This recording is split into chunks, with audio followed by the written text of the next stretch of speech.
Hello, नमस्कार सभी साथियों को। तो फर्स्ट क्वेश्चन है इस सीरीज का, राज्यसभा के सदस्यों को विधानसभा के सदस्य कैसे चुनते हैं? प्रत्यक्ष मतदान द्वारा, गुहा मतदान द्वारा, संचित मतदान योजना द्वारा या इनमें से कोई नहीं। तो इसका आंसर हो जाएगा ऑप्शन ए, प्रत्यक्ष मतदान द्वारा। ठीक है। सेकंड क्वेश्चन है, किस पंचवर्षीय योजना ने भारत में पंचायती राज प्रारंभ करने की सिफारिश की थी? किसने की थी?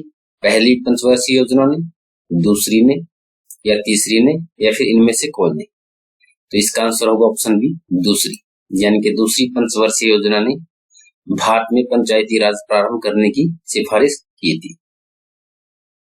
नेक्स्ट क्वेश्चन है, स्पीकर किस समिति का पदेन सभापति होता है? ठीक है, यानी कि स्पीकर किस समिति का पदेन सभापति होता है? ऑप्शन ए है लोक लेखा समिति, बी नियमित समिति, सी सार्वजनिक संस्थान समिति या डी उपयुक्त सभी। तो ये हो जाएगा ऑप्शन बी, नियमित समिति। ठीक है। नेक्स्ट क्वेश्चन है, किस राष्ट्रपति की मृत्यु अपने कार्यकाल पद पर रहते हुए हुई थी? ठीक है, A doctor Zakir Hussain, B doctor Fakhruddin Ali Ahmed, C K R Narayan या डी ए तथा ब, यानी ए तथा बी दोनों। तो इसका सही ऑप्शन होगा ऑप्शन डी, ए तथा ब दोनों। ठीक है, ए यानी कि ए और बी दोनों, डॉक्टर जाकिर हुसैन और डॉक्टर फखरुद्दीन अली अहमद। ठीक है। स्पीकर की अनुपस्थिति में संसद के दोनों सदनों की संयुक्त बैठक की अध्यक्षता कौन करता है? यानी कि जब स्पीकर अनुपस्थित हो तो संसद के दोनों सदनों की बैठक कौन करता है? तो ए उपराष्ट्रपति, बी लोकसभा का उप स्पीकर या सी ए और बी दोनों या इनमें से कोई नहीं। ठीक है, तो इसका हो जाएगा ऑप्शन बी, लोकसभा का उप स्पीकर। ठीक है। तो नेक्स्ट क्वेश्चन है, इनमें से किस राजनीतिक दल का गठन स्वतंत्रता से पूर्व किया गया था? ए स्वतंत्रता पार्टी, बी भारतीय जनसंघ, सी नेशनल कॉन्फ्रेंस या डी इनमें से कोई नहीं। तो इसका सही आंसर हो जाएगा option C, national conference. Next question है, निम्न भाषाओं में से किस भाषा को क्लासिकल भाषाओं की श्रेणी में रखा गया है? ए संस्कृत को, बी तमिल को, सी मलयालम को या डी इनमें से कोई नहीं। तो इसका राइट आंसर हो जाएगा ऑप्शन बी, तमिल, यानी तमिल भाषा को क्लासिकल भाषाओं की श्रेणी में रखा गया है। नेक्स्ट क्वेश्चन है, किस प्रधानमंत्री के कार्यकाल में दल बदल विरोधी अधिनियम पारित किया गया था? ए इंदिरा गांधी, बी राजीव गांधी, सी वीपी सिंह या डी अटल बिहारी वाजपेयी। तो ये पारित किया गया था राजीव गांधी के समय। ऑप्शन बी जो है इसका राइट आंसर होगा, राजीव गांधी। नेक्स्ट क्वेश्चन है, किस राज्य में सूचना अधिकार का प्रयोग सर्वप्रथम किया गया था? यानी सूचना अधिकार का प्रयोग सर्वप्रथम किस राज्य में किया गया था? ए राजस्थान, बी पश्चिम बंगाल, सी केरल या डी हिमाचल प्रदेश। तो ये सबसे पहले इसका प्रयोग किया गया था राजस्थान में। ऑप्शन ए जो है इसका राइट आंसर होगा, राजस्थान। किस राज्य में सर्वप्रथम राष्ट्रपति शासन लागू किया गया था? यानी कि किस राज्य में राष्ट्रपति शासन सबसे पहले लागू हुआ था?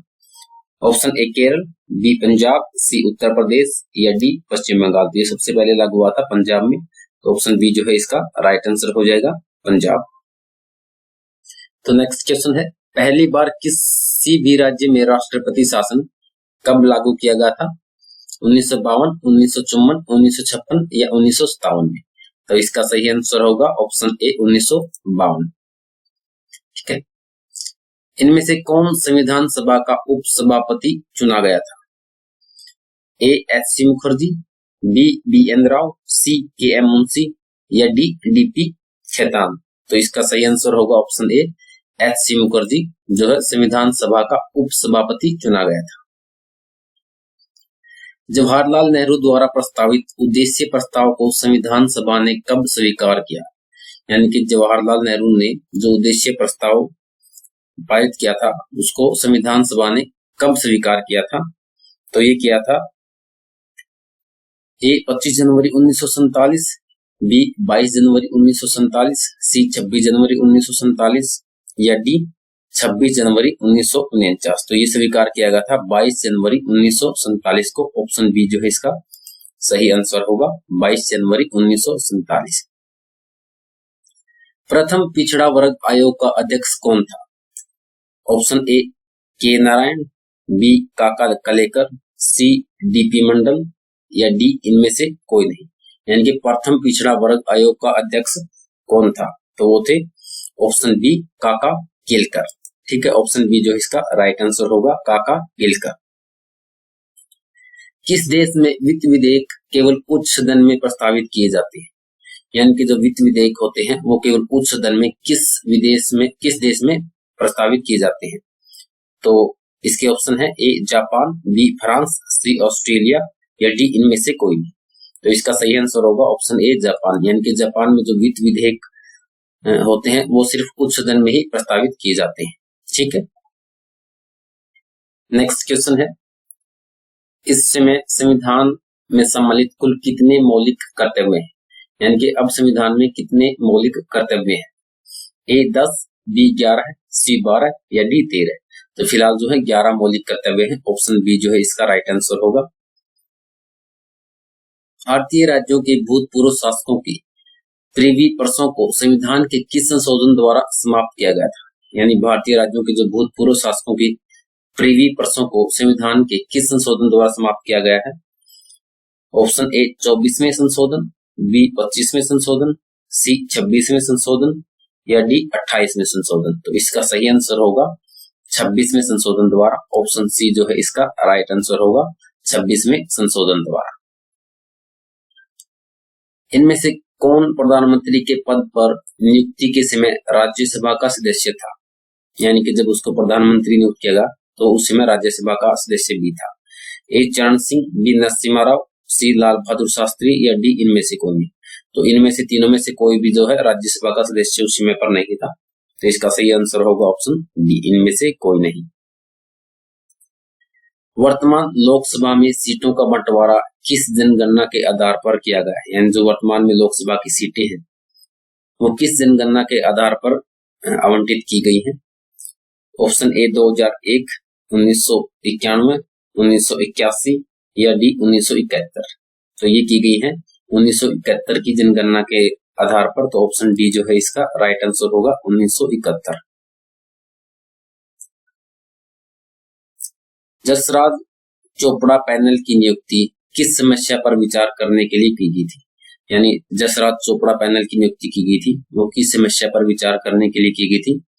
ऑप्शन ए गोधारा दंगों की जांच के लिए, बी शैक्षिक संस्थानों में रैगिंग की समस्या के लिए, सी गुर्जरों को अनुसूचित जाति की श्रेणी में सम्मिलित करने संबंधित या डी इनमें से कोई नहीं। तो इसका जो सही आंसर होगा वो होगा ऑप्शन सी, गुर्जरों को अनुसूचित जाति की श्रेणी में सम्मिलित करने से संबंधित। ठीक है, ऑप्शन सी जो इसका राइट आंसर होगा। जसराज चोपड़ा पैनल जो था वो इसी संबंध में नियुक्त किया गया था कि गुर्जरों को जो है अनुसूचित जाति की श्रेणी में सम्मिलित करना चाहिए या फिर नहीं करना चाहिए। ठीक है, ऑप्शन सी इसका राइट आंसर होगा। तो नेक्स्ट क्वेश्चन है, 13वें वित्त आयोग का अध्यक्ष कौन है? ए विजय केलकर, बी सी रंगराजन, सी केसी पंत या डी इनमें से कोई नहीं। तो 13वें वित्त आयोग का अध्यक्ष जो है वो थे विजय केलकर। ऑप्शन ए इसका राइट आंसर होगा, विजय केलकर। ठीक है, निम्न में से किसे राष्ट्रीय भूमि सुधार परिषद का अध्यक्ष नियुक्त किया गया? यानी कि राष्ट्रीय भूमि सुधार परिषद का अध्यक्ष किसे नियुक्त किया गया था? A Pranab Mukherjee, B Manmohan Singh, C M Veerappa Moily या D N R Madhava Menon. तो ये किया गया था मनमोहन सिंह को। ऑप्शन बी जो है इसका राइट आंसर होगा, मनमोहन सिंह राष्ट्रीय भूमि सुधार परिषद का अध्यक्ष। ठीक है, किस विधेयक द्वारा सरकार को राजस्व एकत्रित करने का अधिकार प्रदान किया जाता है? यानी कि वो कौन सा विधेयक है जिससे सरकार को अधिकार मिलता है कि वो राजस्व एकत्रित कर सके? तो इसका सही आंसर ए आर्थिक विधेयक या ऑप्शन बी वित्त विधेयक या सी ए और बी दोनों या डी इनमें से कोई नहीं। तो इसका जो राइट आंसर है वो हो जाएगा ऑप्शन बी वित्त विधेयक। ठीक है, जिससे सरकार को राजस्व एकत्रित करने का अधिकार प्रदान किया जाता है वो वित्त विधेयक के कारण ही होता है। ठीक है, तो नेक्स्ट क्वेश्चन है, बंबई, मद्रास तथा कलकत्ता उच्च न्यायालयों की स्थापना कब की गई थी? ऑप्शन ए 1948, बी 1950, सी 1935 या डी 1861। तो इसका सही आंसर हो जाएगा ऑप्शन डी 1861 में। ठीक है, बंबई, मद्रास तथा कलकत्ता उच्च न्यायालयों की स्थापना 1861 में की गई थी। ठीक है, तो ऑप्शन बी इसका राइट आंसर होगा। प्रथम अल्पसंख्यक आयोग की स्थापना कब की गई थी? यानी कि जो प्रथम अल्पसंख्यक आयोग था उसकी स्थापना कब की गई थी? ऑप्शन ए 1964, बी 1954, सी 1984 या डी 1979। तो इसका राइट आंसर होगा ऑप्शन डी 1979। ठीक है, ये थे सीरीज के 25 क्वेश्चंस। अगर वीडियो अच्छी लगे तो चैनल को सब्सक्राइब और लाइक जरूर कर देना वीडियो को। धन्यवाद।